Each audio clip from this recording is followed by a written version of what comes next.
My name is Uriya Hertz. I'm a film director. I was born in Jerusalem. I studied filmmaking in Jerusalem in the Sam Spiegel School. Since my studies, I had the opportunity to direct not around, I will tell you exactly. I'm actually about to direct my seventh short film. I really like actually the format of short filmmaking. I think it's not only a way of experiencing directing and to get my craft better and to study, but it's also a format that I personally really believe, the ability to tell a story in a very limited time and being able to deliver a solid and meaningful message. I think for me, it's a challenge that always interests me. Yeah, and I've been directed several shorts. I'm working on my feature film, and I really like filmmaking.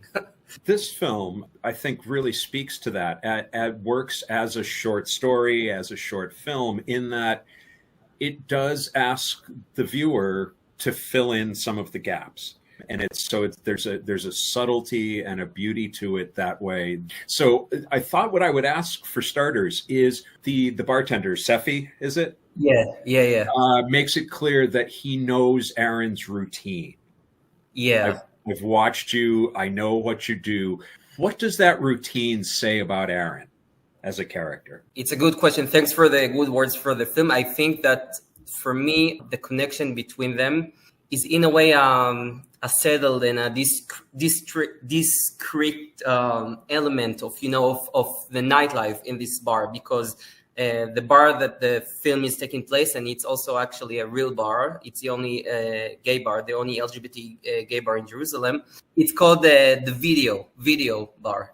It's a different conversation because I can tell you a lot about the nightlife during the years, because I grew up in Jerusalem, so I went through a lot in terms also of the nightlife of the city. But for your question, the way Sefi captures or understands Aaron is like some kind of hidden way of connect to the people, because as a bartender he needs to manage the bar and he needs to connect to a lot of people.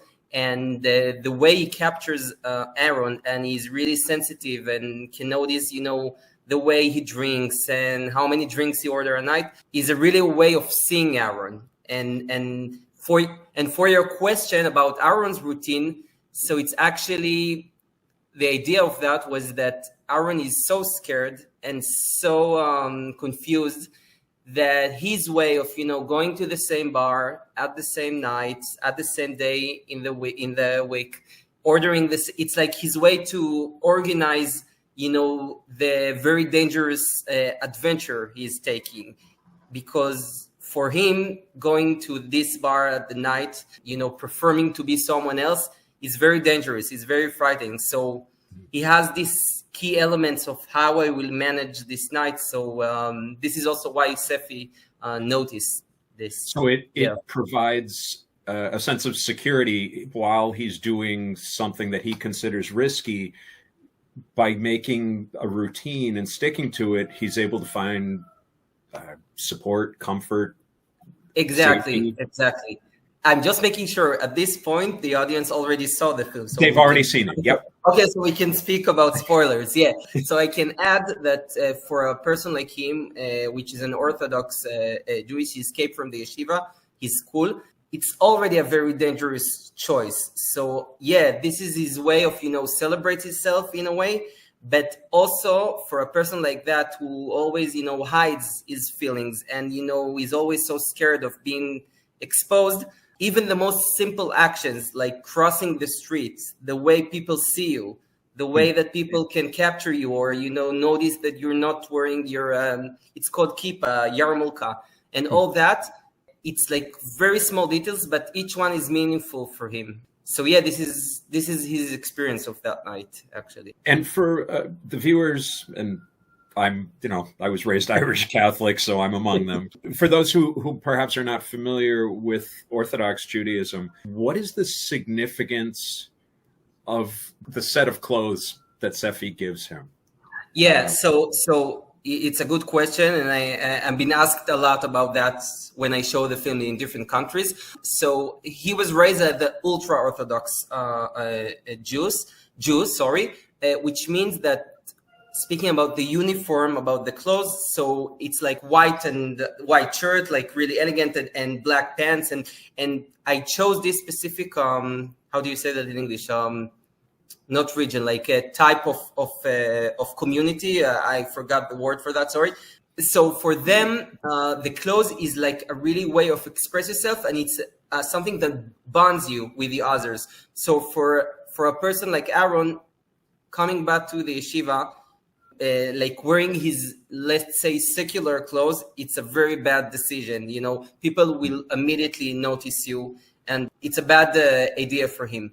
In this like community, the clothes, the way you dress yourself is really meaningful. It's a way to be a part of the community, and it's crucial for him. Like his identity is like defined by his clothes, by his religious clothes.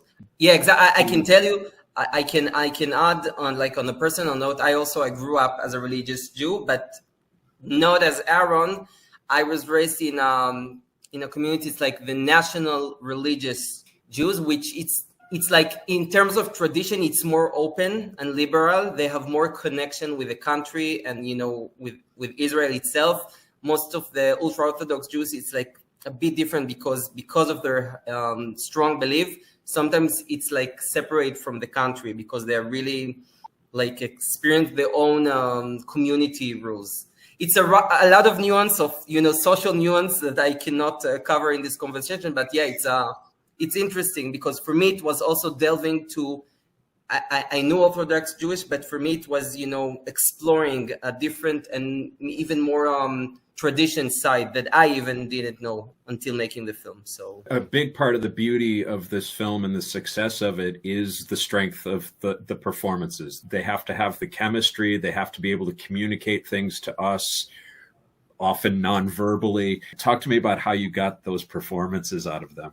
Thanks for the compliment. And then I will take this as an opportunity to say that my belief as a director, that the casting is like 80 to 90% of directing. Since I, you know, casted the right actors, I have not much left to do. Like I chose them.